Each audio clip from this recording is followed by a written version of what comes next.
Hi friends, it's Kartika from Juicy Project. Roti merupakan makanan olahan tertua dalam sejarah peradaban manusia. Bangsa Mesir kuno sudah mengkonsumsi roti sejak 8000 tahun sebelum Masehi. Tahu nggak sih, sebenarnya kita cuma butuh 3 bahan utama saja untuk membuat roti loh. Bahan-bahan ini adalah tepung terigu, air, dan ragi. Sekarang kita mengenal 3 macam tepung terigu, yaitu protein rendah, sedang, dan tinggi. Tetapi sebenarnya terigu macam apapun bisa untuk membuat roti. Saya paling sering menggunakan ragi instan.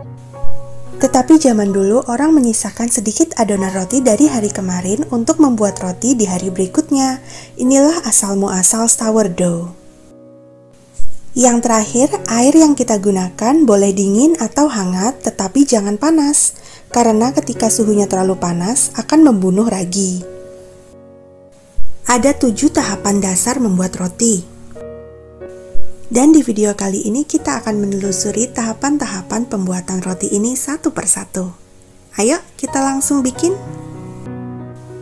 Pertama-tama kita siapkan terigunya. Di sini kebetulan saya memakai 2 cangkir tepung terigu berprotein tinggi.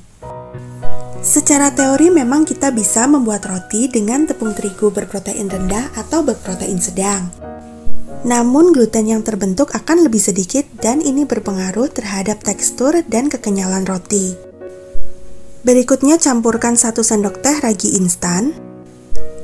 Sedangkan gula dan garam dimasukkan ke dalam adonan untuk menambah rasa. Takarannya pun tergantung selera. Pada awal pencampuran seperti ini, usahakan garam tidak bersentuhan langsung dengan ragi. Tetapi jika gula justru tidak apa-apa, ragi sangat senang dengan gula. Agar rasanya lebih enak, saya juga mencampurkan sedikit bubuk vanila. Nah, inilah tahap pertama, yaitu mixing, yang berarti mencampurkan seluruh adonan kering menjadi satu sebelum menambahkan bahan cair. Kita bisa mengecek air yang akan kita gunakan dengan mencelupkan jari ke dalam air. Jika suhu airnya kira-kira sama dengan suhu jari kita, berarti pas. Jika kalian mau menggunakan air dingin pun tidak apa. Namun biasanya proses fermentasinya akan lebih lambat. Saya lebih suka menambahkan air sedikit demi sedikit, lalu mengaduknya, lalu kita tambahkan air lagi, lalu kita aduk lagi sampai didapatkan tekstur yang diinginkan.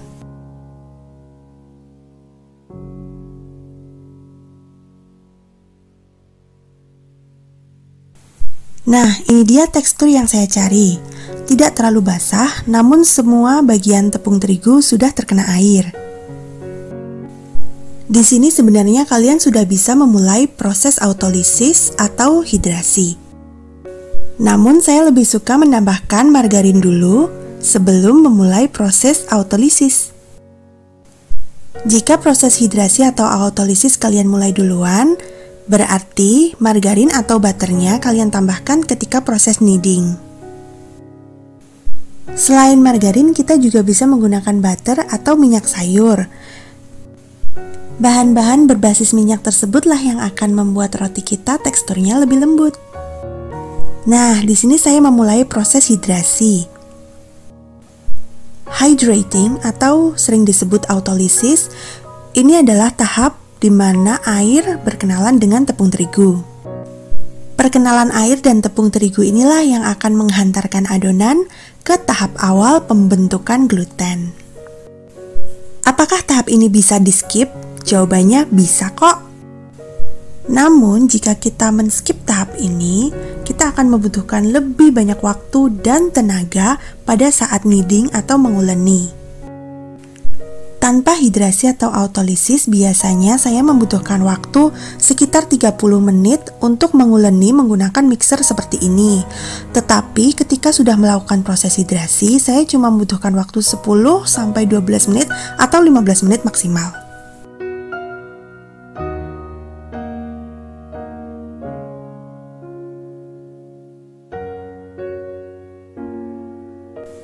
Adonan roti yang baik adalah adonan yang elastis. Cara mengeceknya dengan dilebarkan seperti ini, dan jika tidak robek berarti sudah bagus. Kita bentuk bulat seperti ini agar mudah, lalu kita masukkan ke wadah, kita tutup, dan kita diamkan selama kurang lebih 1 jam untuk memulai proses fermentasi.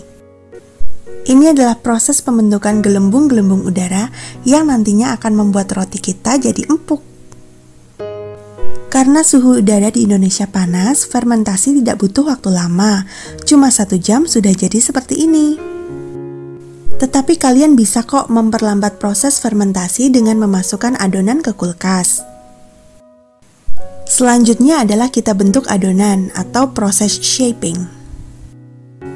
Biasanya kita uleni sebentar, kenapa? Agar gelembung-gelembung udara yang terlalu besar keluar dan terbentuk gelembung-gelembung udara yang lebih kecil dan lebih lembut yang akan membuat tekstur rotinya pun menjadi lebih lembut. Setelah itu kita bisa membentuk adonan roti sesuka kita. Kita taruh di atas loyang dan siap untuk proofing terakhir. Proofing biasanya membutuhkan waktu sekitar 30 menit sampai 1 jam, tetapi diusahakan jangan lebih dari 1 jam karena malah akan membuat adonan justru kempes. Untuk penampilan, di sini saya memberi taburan tepung terigu. Tetapi kalian juga bisa mengolesinya dengan lelehan butter, telur, atau susu. Lalu saya menyayat bagian atasnya. Selain mempercantik penampilan, ini juga membantu agar adonannya tidak meledak ketika dipanggang. Ya, sebenarnya nggak meledak juga sih. Maksudnya adalah ketika mengiris adonan seperti ini, itu akan membantu memberi tempat si adonan itu untuk mengembang. Begitu. Panggang sampai berwarna coklat keemasan dan rumah kita sudah bau roti. Hasilnya begini, ini kalau mau bikin roti tawar tetapi nggak punya cetakan roti tawar, pas banget bikin model begini. Oh iya, tahu nggak? Bahkan pada abad ke-5 sebelum Masehi, roti sudah diperjualbelikan di Romawi dan Yunani kuno loh.